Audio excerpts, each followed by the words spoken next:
how does a 14-year-old boy end up on the streets? So I don't think we would ever learn that unless we found out through you. So basically, what happened is, if I start from like the beginning of that. Sure. Let's hear it from the So when I was young, I lived with my mom and my dad. Right, I was born in Inglewood, and we moved around a lot. I think we landed in Lancaster for the last year, but I was living with my mom and my dad till I was 3. Right, so. My dad was a drug addict and he was an abuser, and a bunch of things happened, and my mom called my aunt at 1 month and she said, help me, they're gonna take my kids away from me. They're gonna take my kids away from me. Can you get my kid? And my aunt made a split-second decision. She said, yeah. So it was only supposed to be for 6 months, but we stayed longer than that, The weeks turned into days, like days turned into weeks, weeks turned into days. Can't even remember, like decades, I lived with her for 10 years, and everything was going good. Like I went through a lot of stuff during that time, but I was still in a safe spot. I was in a safe situation. I was still going to school, but I was still getting into trouble. I was still stealing, I was still getting into trouble. I was still getting into fights for my siblings every day, so they didn't have their ass beat at school, And one day, I had ran away because I'm a habitual runaway, I did a lot when first time I ran away when I was 7, made it halfway down the block. This is the most recent time, and I just booked it. I said, I'm gone, So I left for like a week or so, and then halfway through that week, I was running across the 99-cent store because I was hanging out with some homeless people, right? And they were telling me, hey, we can get you a phone. So they gave me a fake ID. They told me memorize the numbers, everything on it. They told me to tell them there was probably social security number. So I walked down the street, right? And I get there, and the guy who was doing it was not. He was walking back. I asked him, are you guys still doing the phone thing? He said, no. And the 99-cent store was across the street, right? So I said, yeah, sure. It's a 99-cent store. I'm just going to walk across, And the way the road was is that it's curved. So you can't really see anything coming in until it actually gets into the view of the road. And the cars, there's this like 18-wheeler parked right next to the road, so I couldn't see something coming inside. I run across the street. I look to my right and I see an SUV coming 50 miles per hour. I got lucky. I should not be alive right now. I got hit from my right side. I grabbed onto something where we skid like 5 meters, and I was hospitalized for a week. No fractured bones, no broken bones. I was lucky. And then after that, I got home and I asked my siblings, like, hey, do you guys miss me? They said nothing. That broke my heart, bro.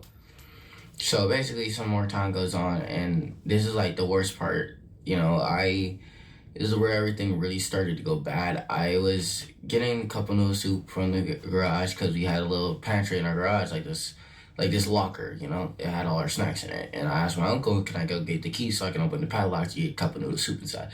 So I open the key, get the keys, open the padlock, go, and I walk into the kitchen, and my sister's cooking burrito in the microwave, right? And we start arguing, and the arguing went further and further. And I had just gotten home from getting into a fight with a grown-ass man, so she didn't have to get burger ass pizza the next day. So I was already agitated, and she cut me like red, and I was like, fuck, I was already pissed. I was agitated. I wasn't doing what I was thinking. So I grabbed her and I pinned her up against the cabinet, or wooden cabinet right next to us. And I reached behind her and the door behind her. I put a knife to her throat. I said, do that again. Watch what happens. My uncle, my Theo Kenny, was in the backyard with his girlfriend and his friend. They came in. I had to stare down with my uncle for a hot minute, because I got bigger than him and it doesn't scare me no more. And he came and he's like, what you doing? Do it again. Do it again. And my aunt came down. This was like when it really started to go by. My tia Gloria, she came downstairs, right? And she saw us going, she's like, what the fuck? And I had no parent disciplinary. She slapped me across the face. No cuts, no bruises, no bleeding.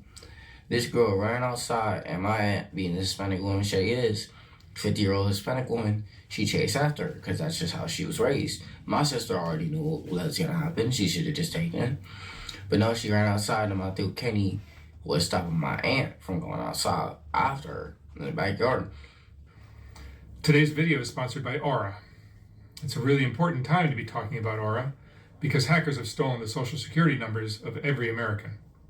Over 2.9 billion records were stolen from National Public Data, which offers personal information to employers, private investigators, staffing agencies, and others doing background checks. These stolen records include a person's full name, address, date of birth, social security number, and phone number, along with alternate names and birth date. And members of the hacker group have reportedly released this information for free online. I've had credit cards hacked, and I'm sure many of you have as well. If you weren't taking precautions with your personal information online before, this should be a huge wake-up call. You've never been more vulnerable online than you are right now. But I'm not too worried about it now because I use Aura. Aura alerts me if they find my phone number, email, or social security number on the dark web. They're going to let me know right away if anyone tries to use this information to access my credit or bank accounts. Plus, they give me up to $5 million in identity theft insurance should the worst case scenario happen. They also provide a bunch of other features to keep you safe online, all inside one app. I'm not leaving myself and my family vulnerable to data breaches. And if you don't want to either, you can go to aura.com/soft white underbelly to try 2 weeks for free. And now back to the video. So after in the backyard, and I tried to push through it, and he pushed it away because that was my great aunt, my big lord, his mother, and he pushed her, and her first reaction was like, "Hey, you're my son. How could you do this to me? How could you do this to me? What happened? I raised you, mijo." This whole thing. And my sister takes the opportunity to run upstairs. She runs into her room. She locks the door. So my aunt goes upstairs. She's knocking on the door. And my sister called the police inside. She lied to police officers. Said that my aunt kicked her in the stomach and slapped her several times across her face with her phone. That night, I ended up getting arrested for the first time.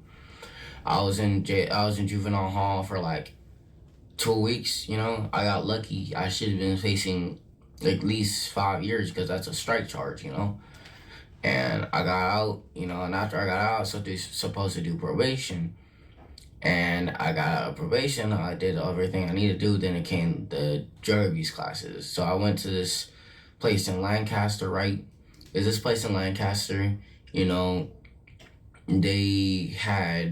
it's just like a residential, treatment center. It's like a rehab, And I remember getting pissed on the kids there, and I went up to one of their windows on the outside, because you can go on the windows to the rooms on the outside, and I hit it once, bam, hit it twice, bam, hit it a third time, it broke, shattered everywhere, I fucked up my hand up trying to do that, and I just did, because I didn't want to get caught by the cops again. I was not ready to do that again. And, I had walked down the street, right, and I met this group of skaters, and they were skating and shit. So I was like, "Hey, can I kill you?" And then at the end of the day, they kept on trying to convince me to go back home. Like, when I run away, a person trying to tell me to go back home is one thing, but when they start trying to force me to go back home, it's a whole different level. So I was like, "Yo, I can fun bounce," I go to this open field, and there's these guys taking for timers. I said, "Hey, can I get a ride?" Because I was trying to go to LA, And they said, and there's this train, Metrolink, coming roaring by. And I was like, "Oh, shit." I was like, can you ride on those? They said, "Yeah." They said, "Put a student ticket." So I walked down the train tracks all to get there.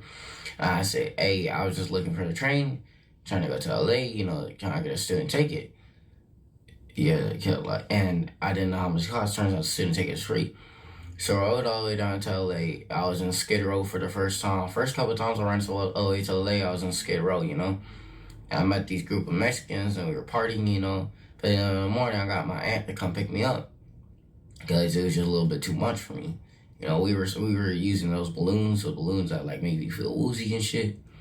And in the morning, I ended up throwing up.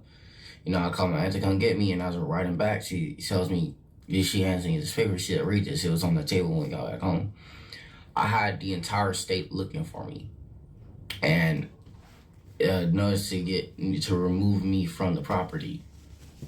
And, I got taken away from my aunt. I got put home in a group home in Rancho Cucamonga. Now, this group home, it was good at first, and I was chilling with the people there. And I dipped a couple of times from there. I ran away, went AWOL so many times from there. And there's this one kid, I kept on getting into fights with him. And eventually just turned into a problem when I was not going to deal with this. I'm trying to get my school done. I'm trying to get this done. I have a bunch of shit I need to do. I can't be doing that if a bunch of kids